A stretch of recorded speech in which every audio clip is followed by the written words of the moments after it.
One two three sound check. क्या हाल चाल है मेरे प्यारे मुन्ना और मुन्नी, कैसे हो आप सब। करंट इलेक्ट्रिसिटी हमारा चैप्टर चल रहा था और उस चैप्टर के आज 6th वीडियो में आ गए और आज हम इसका सबसे इंपॉर्टेंट पॉइंट और सबसे इंटरेस्टिंग पॉइंट हम पढ़ने वाले हैं जिसका नाम है ड्रिफ्ट वेलोसिटी। उसके बाद मोबिलिटी पढ़ेंगे और मोबिलिटी के बाद में हम relation between electric current and the drift velocity पढ़ेंगे। यानी थ्योरी वाला पोर्शन ही आज इस क्लास में हम कवर करेंगे। उसके बाद फिर एक क्लास पूरा एक वीडियो पर पिछली 2 क्लास जो थ्योरी की हुई है उसी के जो क्वेश्चंस अपने पास आए हैं नीट के, जेई के, सीबीएसई के, वो 1 बाय 1 डिस्कस करेंगे। तो तैयार हो जाइए, चलते हैं। देखिए भाई, आते हैं बात किसकी, ड्रिफ्ट वेलोसिटी की। तो ड्रिफ्ट वेलोसिटी क्या होती है, अभी मैं सिंपल आपसे एग्जांपल लेता हूं। अभी देखो, ये मेरे पास एक बल्ब है, इससे समझते हैं। देखो, अभी ये मेरे पास बल्ब है और ये इस बल्ब की वायर है। अभी ये दोनों जो बल्ब के वायर है वो अभी कहीं भी कनेक्टेड नहीं है, ना तो किसी बैटरी से कनेक्टेड है, दोनों एंड्स दिख रहे हैं आपको, ना तो किसी बैटरी से कनेक्टेड है और ना ही किसी सॉकेट में लगाया है। तो ये जो कॉपर का वायर दिख रहा है इन्हें क्या बोलते हैं, कनेक्टिंग वायर। ऊपर तो ये येलो कलर का प्लास्टिक का इंसुलेशन है, अंदर इसके आपने देखा कॉपर वायर है और ये आपका सिंपल बल्ब है जिसके अंदर एक फिलामेंट लगा हुआ है जो अपन ऑन करते हैं जलता है। अब मेरी बात सुनो, यहाँ पे अभी क्या है कि ये जो बल्ब है, इस बल्ब का जो ये कनेक्टिंग वायर है, ये कनेक्टिंग वायर, अब क्या इसमें कॉपर है ना, तो कॉपर के पास क्या आपके फ्री इलेक्ट्रॉन्स नहीं होते, फ्री इलेक्ट्रॉन्स होते हैं। क्या फ्री इलेक्ट्रॉन्स अभी इसमें मूवमेंट नहीं करे, तो इस कॉपर वायर के अंदर बहुत सारे फ्री इलेक्ट्रॉन्स होते हैं। और कितने होते हैं अगर अपन इसका एस्टिमेट निकाले, तो अगर मैं ऑन एवरेज बात करूं तो अगर आप 1 metre cube 1 metre cube volume copper लेंगे तो उसके अंदर आपको इस ऑर्डर के इलेक्ट्रॉन मिलेंगे, 10⁻28 ऑर्डर के आपको इलेक्ट्रॉन्स मिलेंगे किसी भी कंडक्टर के अंदर, किसी भी मेटल के अंदर। तो फ्री इलेक्ट्रॉन्स की हमारे पास कमी नहीं, पर हो क्या रहा है कि इसके अंदर जो फ्री इलेक्ट्रॉन्स बढ़ रहे हैं, जैसे मैं आपको दिखाता हूं, उसके लिए थोड़ा सा ये वाला यूज कर लेते हैं, ये भी कॉपर का ही है।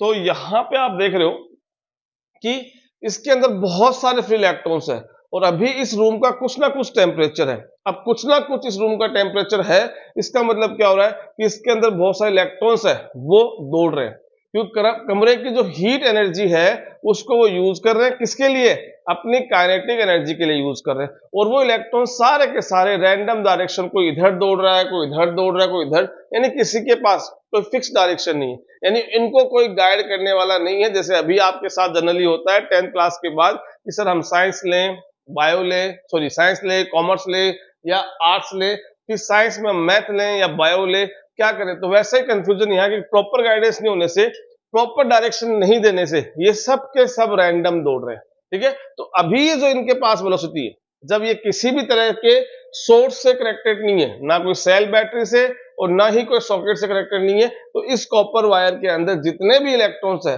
वो सारे रैंडम डायरेक्शन में दौड़ रहे हैं। और उनके दौड़ने का रीजन क्या है, इस रूम की जो हीट है उस हीट एनर्जी का यूज कर रहे हैं, उसको काइनेटिक एनर्जी में कन्वर्ट कर रहे हैं। तो अभी ड्यू टू दैट हीट इनके पास जो एनर्जी है उसे बोलते हैं थर्मल एनर्जी। क्या बोलते हैं उसको, thermal energy, sorry thermal velocity. अभी इनके पास जो वेलोसिटी है due to the heat of the room, वो कौन सी है, थर्मल वेलोसिटी। कौन सी है, थर्मल वेलोसिटी। तो अभी तो ये थर्मल वेलोसिटी है। अब देखो, इसका मैं आपको एक और एग्जांपल दिखाता हूं कि अभी क्या होगा।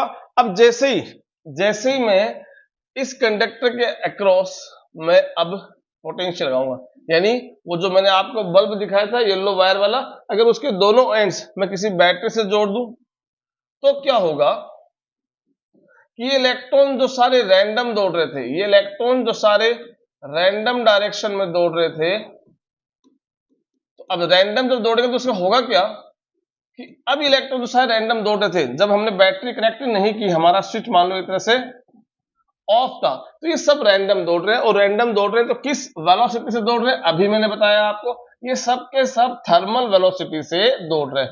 अब जैसे मैं यहाँ पे स्विच ऑन करता हूं तो ये इलेक्ट्रॉन क्या होंगे, अब इन इलेक्ट्रॉन का अगर जैसे ही स्विच ऑन किया तो ये हाई पोटेंशियल पॉइंट बैटरी का और ये लो पोटेंशियल पॉइंट, ये हाई प्लस और ये माइनस, ये एक तरह से क्या करेगा, इस कंडक्टर के अक्रॉस इस एंड से इस एंड एक इलेक्ट्रिक फील्ड बनाएगा।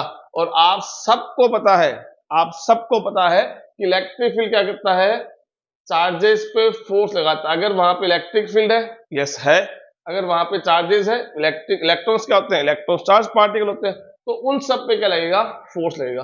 तो ये इलेक्ट्रॉन को सब अपनी तरफ कौन खींचेगा, ये प्लस खींचेगा। जैसे ही ये प्लस खींचेगा तो ये इलेक्ट्रॉन तो इधर जा रहा था, कोई दिक्कत नहीं, ये वाला इलेक्ट्रॉन है वो इस तरफ ट्रांसफर होगा, इसकी तरफ ट्रांसफर होगा, ये इलेक्ट्रॉन इस तरफ ट्रांसफर होगा। मतलब हो क्या रहा है, ये इलेक्ट्रॉन अपनी डायरेक्शन चेंज कर रहे हैं, और जैसे ही डायरेक्शन चेंज करते हैं, यानी फोर्स लगने के बाद, अगर कोई ऑब्जेक्ट सीधा जा रहा है और मान लो आपने इस पर फोर्स लगा दिया, तो ऑब्जेक्ट क्या हो गया, टर्न कर गया। जैसे आप सपोज कार चला रहे हैं, ड्रिफ्ट नाम कहां से आया, आप सपोज कार चला रहे हैं, सडनली क्या हुआ कि आपने उस पर फोर्स लगाया, टर्न आया, कोई मोड़ आता है, तो आप सडनली उसको घुमाते हो, तो मतलब क्या कर दिया आपने, उसको ड्रिफ्ट कर दिया। ये शायद स्टंट वाले जानते हैं कि कार में या बाइक में आप ड्रिफ्ट करते हो, मतलब क्या होता है, सडनली आपने उस गाड़ी के स्टीयरिंग से उस पर फोर्स लगाया और उससे उसकी डायरेक्शन चेंज कर दी। तो आप क्या करते हो कि मैंने इसको ड्रिफ्ट कर दिया, गाड़ी को कर दिया, ड्रिफ्ट कर दिया। तो वैसे ही इलेक्ट्रिक फील्ड लगा, तो ये फोर्स क्या करता है, इन सब इलेक्ट्रॉन्स को ड्रिफ्ट कर देता है। क्या कर देता है, ड्रिफ्ट कर देता है, यानी एक पर्टिकुलर डायरेक्शन में दौड़ाता है। तो हो रहा क्या था कि जब तक आपने बैटरी नहीं लगाई थी, तो देखो इसके लिए मैं आपको और अच्छे समझाने के लिए मेरे पास एक एनिमेशन वीडियो, देखो ये देखो, आप समझ रहे हैं यहाँ पे ये कौन सा एंड है, तो देखो ये मेरे पास जो आपका बल्ब था, तो देखो यहां से अपन कंपेयर करते हो, ये आपका बल्ब हो गया, ठीक है, एक बार मैं देखता हूं सही से आ रहा है कि नहीं आ रहा, ये आपका बल्ब हो गया, ठीक है, ये आपका बल्ब हो गया, ये रहा, और ये क्या हो गया, इसके कनेक्टिंग वायर हो गए। तो इस बल्ब के देखो कनेक्टिंग वायर का मतलब ये वाला पार्ट। अब इस पार्ट को इस पार्ट को, तो अब इसी पार्ट को मैं थोड़ा सा जूम करके आपको दिखा रहा हूं। तो आप जब जूम करोगे तो आपको ये जो प्लस वाले दिख रहे हैं, ये सारे क्या है, इस कॉपर के एटम्स, ये सारे हैं कॉपर के एटम्स। और आपको ये जो ब्लू डॉट दिख रहे हैं बहुत सारे दौड़ते हुए, जो ये ब्लू डॉट दिख रहे हैं आपको बहुत सारे दौड़ते हुए, वो एक्चुअल में क्या है, इलेक्ट्रॉन्स है, फ्री इलेक्ट्रॉन्स है। तो अभी देखो ये स्विच ऑफ है, यानी इसमें कोई करंट फ्लो नहीं हो रही। तो ये सब इलेक्ट्रॉन देखो रैंडम दौड़ रहे हैं, कोई इधर दौड़ रहा है, कोई इधर दौड़ रहा है, किसी भी कोई फिक्स डायरेक्शन नहीं है। अब जब डायरेक्शन फिक्स नहीं होती, होता क्या है कि अगर 10 इलेक्ट्रॉन इधर दौड़ रहे हैं तो 10 इधर दौड़ रहे हैं, मतलब जितने इलेक्ट्रॉन मिलके जितनी करंट बनाएंगे उतनी करंट ये अपोजिट डायरेक्शन बना के उसको कैंसिल आउट कर देंगे। अगर 10 इलेक्ट्रॉन इधर दौड़ रहे हैं तो 10 इधर दौड़ रहे हैं, 10 इधर दौड़ रहे हैं तो 10 इधर दौड़ रहे हैं, क्योंकि मैंने आपसे कहा था कि हमारे पास इलेक्ट्रॉन्स की कमी नहीं है, 10 टू पावर 28 इलेक्ट्रॉन्स है, तो इलेक्ट्रॉन बहुत सारे। अब इतने इलेक्ट्रॉन होंगे तो पॉसिबिलिटी पूरी की पूरी है कि अगर 10 इलेक्ट्रॉन इधर दौड़ रहे हैं तो 10 इधर, 10 इधर तो 10 इधर, 10 इधर तो 10 इधर, इसलिए नेट करंट कितनी बन रही है, 0। क्योंकि अगर हम सबकी वेलोसिटी निकालें तो इनकी वेलोसिटी ये कैंसिल कर रहे हैं, इन 10 की वेलोसिटी अगले 10 कैंसिल कर रहे हैं, इन 10 की वेलोसिटी ये वाले कैंसिल कर रहे हैं, इसलिए नेट वेलोसिटी इस कंडक्टर में कितनी आ रही है, 0 आ रही है। इसलिए यहाँ पे हम कोई भी करंट नहीं देख रहे और आपका बल्ब नहीं चल रहा है। अब देखो यहाँ पे जैसे मैं स्विच ऑन करता हूं, जैसे मैं स्विच ऑन करता हूं, ये देखो जैसे मैं स्विच ऑन करता हूं, तो अब देखना ये इलेक्ट्रॉन अब सब के सब आपको इसी डायरेक्शन में दौड़ते दिखेंगे। लेकिन जब ये इसी डायरेक्शन में आएंगे तो कॉपर के एटम तो रास्ते में आएंगे, तो कॉपर के एटम से इनका कोलिजन होता रहेगा, ये कोलाइड करते रहेंगे, ये कोलाइड करते रहेंगे, लेकिन ये इस तरफ फ्लो होते रहेंगे, कोलाइड करते रहेंगे और साथ साथ में ये इस तरफ फ्लो होते रहेंगे। आगे बात समझ में। और देखो यहाँ पे एक कॉपर वायर, अगर मैं इसी पोर्शन देखना, इसी पोर्शन को लेके मैं अगर आपको बल्ब के फिलामेंट चलता हूँ, ये बल्ब के फिलामेंट का जो, अब बल्ब का फिलामेंट क्या होता है, प्योर मेटल का बना नहीं होता, ये किसी एलॉय का बना होता है। तो यहाँ पे क्या होता है, इस एक टेम्परेचर हाई होता है, ये गर्म होता है, गर्म होने से यहाँ पे क्या देखोगे आप, उन्हीं इलेक्ट्रॉन के बीच में ज्यादा कोलिजन हो रहा कि नहीं हो रहा है, वो इलेक्ट्रॉन तेज तेज दौड़ रहे इधर ही है, लेकिन वो तेज दौड़ रहे, क्योंकि यहाँ पे टेम्परेचर बढ़ने से क्या होगा, अभी हम पढ़ेंगे आगे, टेम्परेचर बढ़ने से क्या होगा कि इनकी स्पीड बढ़ेगी, क्योंकि इनको ज्यादा हीट एनर्जी मिल रही है। तो ये जब दौड़ेंगे तो अब इनका जो कोलिजन है वो ज्यादा फ्रिक्वेंटली होता जाएगा। अब कोलिजन ज्यादा होता जाएगा मतलब क्या होगा, रेजिस्टेंस बढ़ता जाएगा। तो यहाँ पे एक तरह का इनको रेजिस्टेंस फील हो रहा है, जो यहां से यहां तक कॉपर वायर था, यहां आप बड़े देख रहे थे, बड़ी स्मूथली घूम रहे थे, यहाँ से यहाँ में बड़े स्मूथली घूम रहे हैं, क्योंकि यहाँ पे कोलिजन कम हो रहा है, मतलब रेजिस्टेंस कम है और यहाँ पे हीट नहीं बन रही। और जैसे मैं यहाँ लेके आता हूँ तो आप देखो अब यहाँ पे ये मेटल अलग हो गया, सॉरी ये कंडक्टर अब क्या हो गया, एलॉय हो गया। तो अब यहाँ पे हीट ज्यादा बन रही है, जिससे यहाँ पे कोलिजन ज्यादा हो रहा है, तो रेजिस्टेंस इसका ज्यादा है बल्ब का कंपेयर टू हमारे कॉपर के कनेक्टिंग वायर से। समझ में आ गया? तो ये ही सेम डायरेक्शन डायग्राम हम देखें तो हमारी एनसीईआरटी बुक में गिवन है। देखो इधर आ जाओ, ये तो हमारे समझने के हिसाब से कि बिना इलेक्ट्रिक फील्ड अप्लाई किए या बिना पोटेंशियल अप्लाई किए हमारे सारे इलेक्ट्रॉन्स रैंडम दौड़ रहे हैं, रैंडम दौड़ रहे हैं, ठीक है। लेकिन जैसे मैंने इलेक्ट्रिक फील्ड अप्लाई किया तो अब ये सब इस बैटरी के प्लस की तरफ दौड़ेंगे, एक पर्टिकुलर डायरेक्शन में दौड़ेंगे। तो अब इनके पास जो वेलोसिटी आई है इलेक्ट्रिक फील्ड अप्लाई करने के बाद में जो इन पे फोर्स लगा F इजिकल टू QE, और उस फोर्स लगने से इनकी वेलोसिटी की डायरेक्शन चेंज हुई, तो उससे हम क्या बोलेंगे, चेंज इन डायरेक्शन। और चेंज इन डायरेक्शन क्या होता है, एक्सेलरेशन, यानी इनके अंदर एक्सेलरेशन प्रोड्यूस हुआ। और उसी एक्सेलरेशन से क्या होता है, उसी एक्सेलरेशन से क्या होता है कि ये सब के सब इलेक्ट्रॉन इस डायरेक्शन में दौड़ रहे हैं विद चेंज वेलोसिटी, और उसी का नाम क्या है, ड्रिफ्ट वेलोसिटी।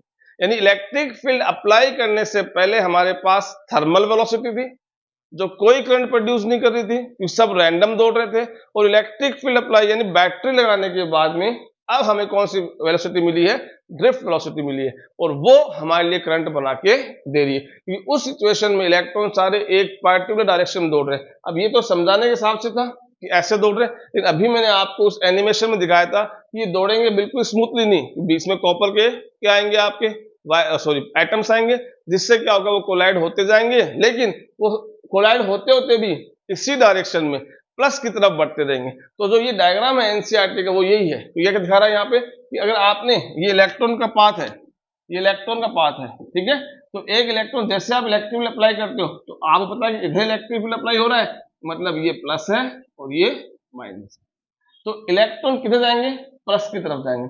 तो अब इलेक्ट्रॉन जाना तो उधर ही है, लेकिन जब वो उधर स्मूथली नहीं जा पाएगा, फिर रास्ते में कौन आएंगे, एटम आएंगे, रास्ते में कौन आएंगे, एटम आएंगे। तो ये इससे टकराया, इससे टकराया, इससे टकराएगा, टकराता जाएगा, लेकिन उस तरफ, यानी टकराता जाएगा और उस तरफ चलता जाएगा, टकराता जाएगा और उस तरफ चलता जाएगा, और आपके लिए करंट बनाता जाएगा। तो अब यहां से हमारे पास डेफिनेशन क्या है, the average velocity attend by the electron in a material due to the electric field. Electric field apply करने के बाद में जो वेलोसिटी गेन करता है इलेक्ट्रॉन, उसे हम क्या बोलते हैं, ड्रिफ्ट वेलोसिटी बोलते हैं। ठीक है, आगे समझ में। अब इसका डेरिवेशन पर समझते हैं। तो अभी हमने कुछ बातें कर ली थी पहले, क्या बातें कर ली थी कि पहले इनिशियल वेलोसिटी हमने कौन सी ली थी, जो थर्मल वेलोसिटी थी। इस रूम के टेम्परेचर के कारण बिना बैटरी लगाए, बैटरी यानी इलेक्ट्रिक फील्ड लगाए पहले इनिशियल जो वेलोसिटी थी, इनिशियल वेलोसिटी जो हमारी थी बिना बैटरी लगाए, अगर उसका हम एवरेज निकाले, सबका एवरेज निकाले, तो अभी हम डिस्कस किया था कितना आएगा, 0 आएगा। क्यों 0 आएगा, वही आंसर है। 0 इसलिए आएगा क्योंकि सब के सब इलेक्ट्रॉन्स रैंडम डायरेक्शन में दौड़ रहे हैं, कोई किधर दौड़ रहा है, कोई किधर दौड़ रहा है, कोई किधर दौड़ रहा है, तो कोई नेट करंट नहीं बन पा रही है। जब नेट करंट नहीं बन पा रही, क्योंकि इलेक्ट्रॉन जब सब एक डायरेक्शन में दौड़ेंगे तभी तो वो कोई नेट करंट बना पाएंगे। तो इनिशियल वेलोसिटी जो थर्मल वेलोसिटी है वो कितनी आ गई अपनी, 0 आ गई। अब जैसे आप इलेक्ट्रिक फील्ड अप्लाई करते हैं, तो जैसे इलेक्ट्रिक फील्ड अप्लाई करते हैं तो हमारी फाइनल वेलोसिटी बनती है कि इलेक्ट्रिक फील्ड जैसे अप्लाई किया आपने, ठीक है, जैसे आपने इलेक्ट्रिक फील्ड अप्लाई किया तो आप क्या कह रहे हो कि इलेक्ट्रॉन्स का क्या हुआ, मोशन अब एक पर्टिकुलर डायरेक्शन में होने लग गया, जिसे हम क्या बोलते हैं, ड्रिफ्ट वेलोसिटी। अच्छा, तो क्या हुआ, फोर्स का फॉर्मूला क्या होता है, QE होता है। अब यहाँ पे हम बात करते हैं तो एक्सेलरेशन निकालना है, तो by Newton second law F equal to क्या होता है, ma होता है। चार्ज कौन सी बात हो रही है, यहाँ पे कौन दौड़ रहा है, इलेक्ट्रॉन, तो इलेक्ट्रॉन चार्ज कितना होता है, E होता है, और ये इनटू क्या हो गया, E। तो यहां से A की वैल्यू क्या आई, E अपॉन m। ये उन इलेक्ट्रॉन्स में एक्सेलरेशन प्रोड्यूस हुआ, ये उन इलेक्ट्रॉन्स में एक्सेलरेशन प्रोड्यूस हुआ। ठीक है, समझ गए। तो अब मेरे पास इनिशियल वेलोसिटी कितनी आ गई है, 0 आ गई है, एक्सेलरेशन ये आ गया। ठीक है, तो अगर मैं आप देखो इक्वेशन यूज करता हूं, आपको याद है v is equal to u plus a t, kinematics equation थे ना first, v is equal to u plus a t. अब v क्या है, आपकी ड्रिफ्ट वेलोसिटी होगी, क्योंकि फाइनल वेलोसिटी v क्या होता है आपका फाइनल वेलोसिटी, यहाँ पर उसका नाम क्या है ड्रिफ्ट वेलोसिटी। u आपकी इनिशियल वेलोसिटी है जो अभी आप देखा कितनी आ रही है 0 आ रही है, प्लस ए क्या है एक्सेलरेशन जिसकी वैल्यू क्या आ रही है ये आ रही है ई अपन, ये सब मेरे लिखे हुए प्रॉपर नोट्स अभी मैं दिखा दूंगा आपको, उससे आप नोट कर लेना। अब यहाँ पे टी क्या आता है, टी को हम यहाँ से टॉस से रिप्रेजेंट करते हैं एवरेज टाइम। ये टाइम कौन सा होता है कि जैसे मान लो ये एटम है, ये एटम है, ये एटम है, ये एटम है, ऐसे एटम मान लो, ऐसे एटम मान लो, ठीक है ऐसा एटम। अब कोई मान लो यहाँ बैटरी आपने अप्लाई की, इलेक्ट्रिक फील्ड आपका ऐसे बना, इधर प्लस है इधर माइनस है, तो जो इलेक्ट्रॉन है, जो इलेक्ट्रॉन अगर उस तरफ जाना चाहता है किधर, ये इलेक्ट्रॉन जाएगा प्लस की तरफ, तो जैसे यहां से चला तो यहाँ टकराया, फिर यहाँ टकराया, फिर यहाँ टकराया, फिर यहाँ टकराया, फिर ऐसे गया, तो हो क्या रहा है इसका कोलिजन होता जाएगा और आगे बढ़ता जाएगा। तो एक कोलिजन यहाँ हुआ, उसके जस्ट बाद यहाँ हुआ, ये दो कोलिजन एक के बाद यानी सक्सेसिव कोलिजन की बात कर रहा हूं, एक के बाद दूसरा कोलिजन होता है, तो यहाँ पे कुछ टाइम स्पेंड हुआ है, कुछ टाइम स्पेंड लेट t1 हुआ है, यहां से यहां में लेट टाइम स्पेंड t2 हुआ है, यहां से यहां में t3 हुआ। तो ऐसे क्या है कि इलेक्ट्रॉन जब एक पॉइंट से दूसरे पॉइंट पे जा रहा है, यानी एक वायर क्रॉस करते हुए दूसरे एंड पे जा रहा है, तो उसके क्या हो रहे हैं कोलिजन होंगे। उन कोलिजन, कौन से कोलिजन, दो कोलिजन के बीच का टाइम, ध्यान रखना दो कोलिजन के बीच का टाइम, ठीक है।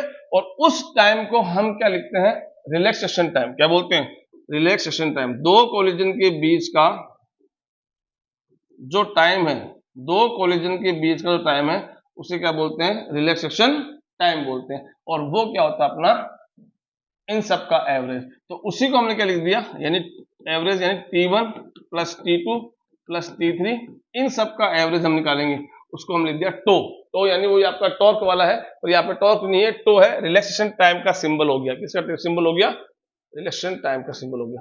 तो हमारा फॉर्मूला क्या बना, हमारा फॉर्मूला क्या बना Vd is equal to e tau upon m, ये हमारा ड्रिफ्ट वेलोसिटी का एक्सप्रेशन बन गया, ये हमारा ड्रिफ्ट वेलोसिटी का एक्सप्रेशन बन गया। ये इसके प्रॉपर नोट्स है, एक पॉज करके आप स्क्रीनशॉट ले लो, उसके बाद आप इसे लिख सकते हैं। तो ये हमारा ड्रिफ्ट वेलोसिटी का एक्सप्रेशन बन गया, ठीक है समझ गए। चलिए भी अब आगे चलते हैं, ये हमारा फॉर्मूला आ गया।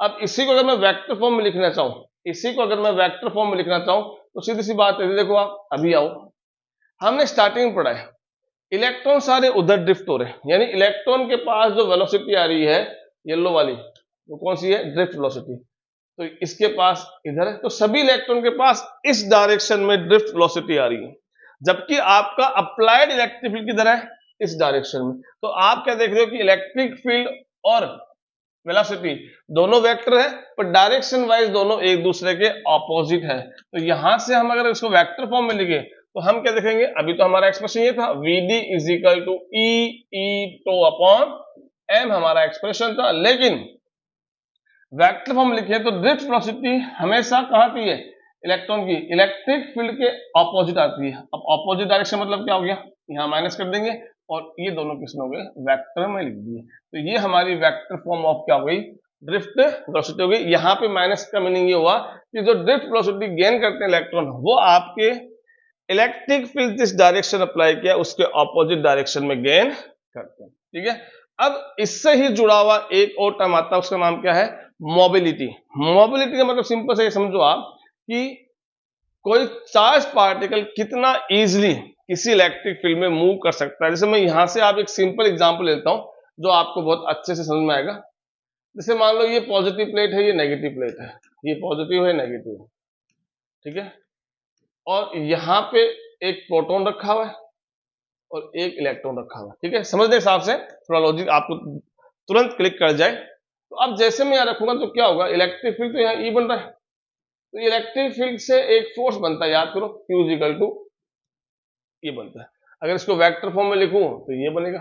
अब यहां देखो, जब मैं प्रोटॉन की बात करता हूं तो प्रोटॉन पे कितना फोर्स रहेगा, F is equal to charge of proton plus E होता है, इलेक्ट्रिक फील्ड ई आपने, ठीक है। अब यही रखा हुआ इलेक्ट्रॉन, यही रखा हुआ इलेक्ट्रॉन, तो अब इलेक्ट्रॉन के लिए मैं फोर्स की वैल्यू निकालूंगा तो अब इलेक्ट्रॉन चार्ज क्या होता है माइनस ई होता है, इलेक्ट्रिक फील्ड वही है। तो यहां क्या देख रहे हो, दोनों पे फोर्स का अगर मैग्नीट्यूड आप चेक करोगे, प्रोटॉन या आपका इलेक्ट्रॉन, दोनों पे लगने वाला फोर्स सेम है, बस डायरेक्शन क्या है, इसकी इधर है, इसकी इधर है, तो दोनों पे फोर्स तो सेम है। लेकिन जब हम बात करें एक्सेलरेशन की, जब हम बात करें एक्सेलरेशन की, तो दोनों पे फोर्स सेम है, तो फोर्स तो क्या हो गया, कांस्टेंट। अब बात करती है मास की। जो पार्टिकल भारी होगा उसके अंदर एक्सेलरेशन कम प्रोड्यूस होगा, उसी फोर्स पे उस पार्टिकल पे जो भारी है, जिसका मास ज्यादा है, उसमें कम एक्सेलरेशन प्रोड्यूस होगा। इसका मतलब क्या है कि प्रोटॉन की हम बोल सकते हैं कि मोबिलिटी कम है। यानी ये जो इलेक्ट्रिक फील्ड अप्लाई करने के बाद वेलोसिटी गेन करेगा, और ये स्टार्टिंग में दोनों के मान लो रेस्ट पे है, दोनों रेस्ट पे स्टार्टिंग में, और अब जो वेलोसिटी गेन करेंगे, इलेक्ट्रॉन ज्यादा गेन करेगा कंपेयर टू प्रोटॉन, क्योंकि प्रोटॉन के अंदर एक्सेलरेशन कम प्रोड्यूस होगा, यानी वेलोसिटी में चेंज कम प्रोड्यूस होगा, जिससे इसका आपका वेलोसिटी कम मिलेगी। तो हम क्या बोलेंगे कि प्रोटॉन की मोबिलिटी कम है, इलेक्ट्रॉन की मोबिलिटी ज्यादा है। तो ये बात यहाँ लिखी हुई है कि आपने इलेक्ट्रिक फील्ड अप्लाई किया, और उस अप्लाइड इलेक्ट्रिक फील्ड से कितनी वेलोसिटी गेन की।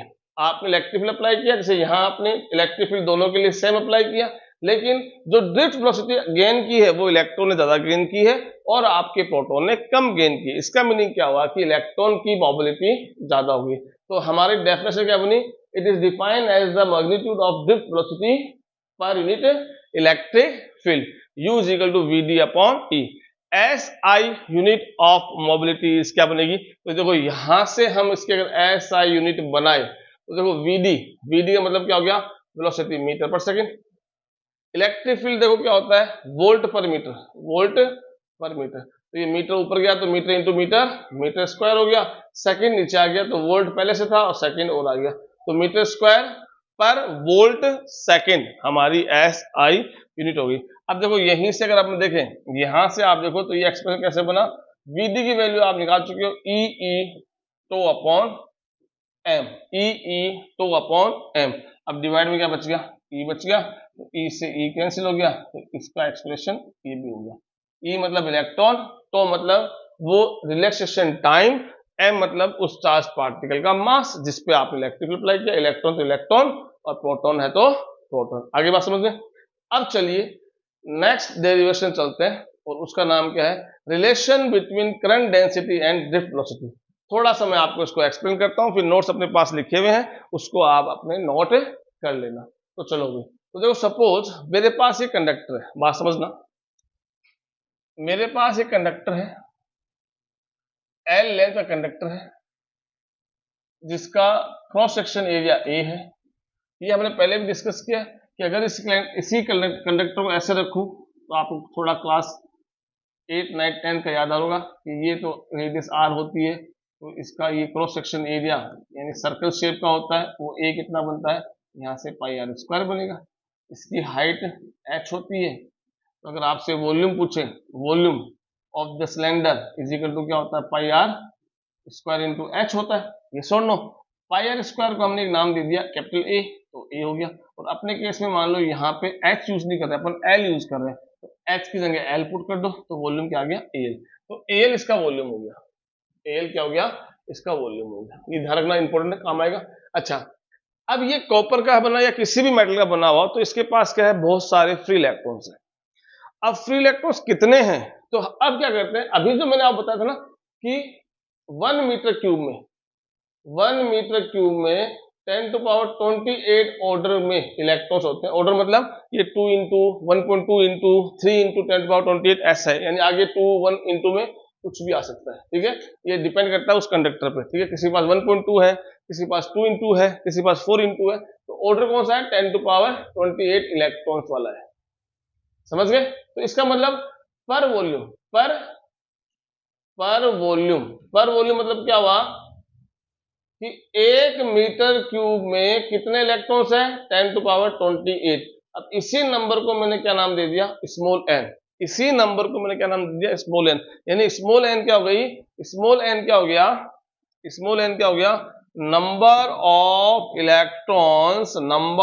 Electrons per unit volume. इसी को हमने एक नाम और दिया इलेक्ट्रॉन डेंसिटी,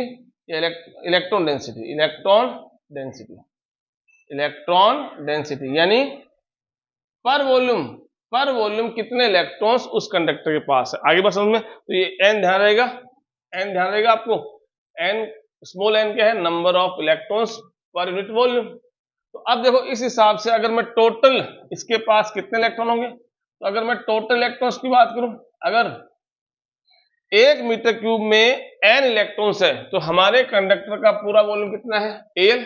अगर 1 मीटर क्यूब के पास n इलेक्ट्रॉन्स है तो Al के पास क्या होंगे, कितने इलेक्ट्रॉन्स होंगे, तो सीधी सी बात है टोटल वॉल्यूम को n से मल्टीप्लाई कर दो। अरे अगर 1 मीटर क्यूब में, 1 मीटर क्यूब में मैं कह रहा हूं 1 मीटर क्यूब में 10 इलेक्ट्रॉन है फॉर एग्जाम्पल, तो 20 मीटर क्यूब में कितने होंगे, तो क्या करोगे 10 इंटू 20 कर दोगे। अब ये 20 मीटर क्यूब मतलब क्या है, Al। तो Al को 10 से मल्टीप्लाई कर दिया, यानी n क्या हो गया, n हो गया। तो n को L से मल्टीप्लाई कर दिया, तो ये हो गया। अच्छा अब फिर चार्ज कितना हुआ, तो इतने इलेक्ट्रॉन्स हैं, तो टोटल चार्ज कितना हमारे पास हुआ। अब इतने इलेक्ट्रॉन्स हैं, एक इलेक्ट्रॉन के पास E चार्ज होता है, एक इलेक्ट्रॉन के पास E चार्ज होता है, और हमारे पास टोटल कितने इलेक्ट्रॉन्स हैं, NaL। तो क्या करोगे, टोटल चार्ज कितना हुआ, एक इलेक्ट्रॉन के चार्ज को टोटल इलेक्ट्रॉन से मल्टीप्लाई कर दो। तो ऐसे मैंने इसके पास टोटल कितने इलेक्ट्रॉन्स है वो मैंने फाइंड आउट कर लिए, और टोटल कितना चार्ज बनाएंगे वो भी मैंने फाइंड आउट कर लिया। अब इन्हीं में से हम डिस्कस करते हैं कि मान लो इस एंड से एक इलेक्ट्रॉन चला दौड़ता हुआ विथ ड्रिफ्ट वेलोसिटी Vd, यहां से एक इलेक्ट्रॉन दौड़ रहा है करंट बनाने के लिए, बहुत सारे दौड़ रहे हैं पर हम एक पे फोकस कर रहे हैं। करंट बनाने के लिए एक इलेक्ट्रॉन दौड़ा तो इसके पास कितनी वेलोसिटी है, Vd, क्योंकि हम करंट बना रहे हैं मतलब इसको मैंने बैटरी से जोड़ा है। तो ये सब इलेक्ट्रॉन दौड़ रहे हैं, उनमें से एक इलेक्ट्रॉन की बात करते हैं। तो ये यहां से यहां जो चलेगा, देखो जाना तो कैसे, इसको जाना तो है जिगजैग पाथ में जैसे हमने डिस्कस किया था, लेकिन हम किसकी बात कर रहे हैं, डिस्प्लेसमेंट की। अगर डिस्प्लेसमेंट देखो तो क्या होगा, इनिशियल से फाइनल पोजीशन, तो वो तो स्ट्रेट लाइन आएगी, वो स्ट्रेट लाइन किसके बराबर है, L के बराबर है। ठीक है, तो मुझे डिस्प्लेसमेंट पता लग गया। तो डिस्प्लेसमेंट कितना हो गया उस इलेक्ट्रॉन का डिस्प्लेसमेंट कितना हो गया, जितनी कंडक्टर की लेंथ है, और वो इलेक्ट्रॉन कितनी वेलोसिटी से दौड़ रहा है, Vd से दौड़ रहा है। ठीक है, तो उसको उस कंडक्टर को क्रॉस करने में कितना टाइम लगेगा। तो टाइम का फॉर्मूला याद करो, 11th में पढ़ा है, 9th में पढ़ा है। टाइम क्या होगा, distance upon velocity. Distance upon velocity, distance क्या है, डिस्टेंस L है, तो L अपॉन वेलोसिटी। तो इस हिसाब से time t is equal to मुझे क्या मिल गया, L अपॉन Vd मिल गया। ठीक है, आ जाइए अब सॉरी, अगर ये इलेक्ट्रॉन दौड़ते हैं, अगर ये सारे इलेक्ट्रॉन दौड़ते हैं तो ये हमारे लिए क्या बनाएंगे, करंट बनाएंगे। अगर इलेक्ट्रॉन दौड़ते हैं तो हमारे लिए क्या बनाएंगे, करंट बनाएंगे। तो कितनी करंट बनाएंगे, अब सबको पता है बेसिक फॉर्मूला करंट का क्या होता है, charge upon time. Charge upon time, charge की वैल्यू कितनी, पीछे देखो अभी हमने टोटल चार्ज की वैल्यू निकाली थी, NeL NeL एक ही बात है। ठीक है, डिवाइड बाय टाइम, टाइम का एक्सप्रेशन ये रहा L upon Vd, L upon Vd, L से L कैंसिल, तो I इज इक्वल टू क्या आ गया, NeAVd। ये हमारा relation between electric current and drift velocity आ गया, relation between electric current and drift velocity आ गया है। तो अब यहां से आप देखोगे तो मैंने वही चीज की है, आप क्या करोगे, इस डायग्राम को, इलेक्ट्रॉन दौड़ रहा है, L लेंथ कवर करेगा, क्रॉस सेक्शन एरिया A है, Vd वेलोसिटी दौड़ रहा है, कब, जब इलेक्ट्रिक फील्ड आपने इस पे अप्लाई किया है। ठीक है, तो ये स्क्रीनशॉट ले लो, वो सारी बातें हैं जो मैंने बताई थी। ठीक है, और इसका आगे का ये भी है, ये भी नोट कर लो। तो ऐसे हमने आज थ्योरी के 2 डेरिवेशन पढ़ ली, 2 डेरिवेशन या दो पढ़ ली, ड्रिफ्ट का और रिलेशन का, और एक टॉपिक पढ़ लिया कौन सा, मोबिलिटी वाला। अब हमने पिछले 2 क्लास में जितने क्वेश्चन टॉपिक पढ़े उनसे रिलेटेड जो क्वेश्चंस हैं वो अपन अगले वीडियो में डिस्कस करेंगे। Thank you so much.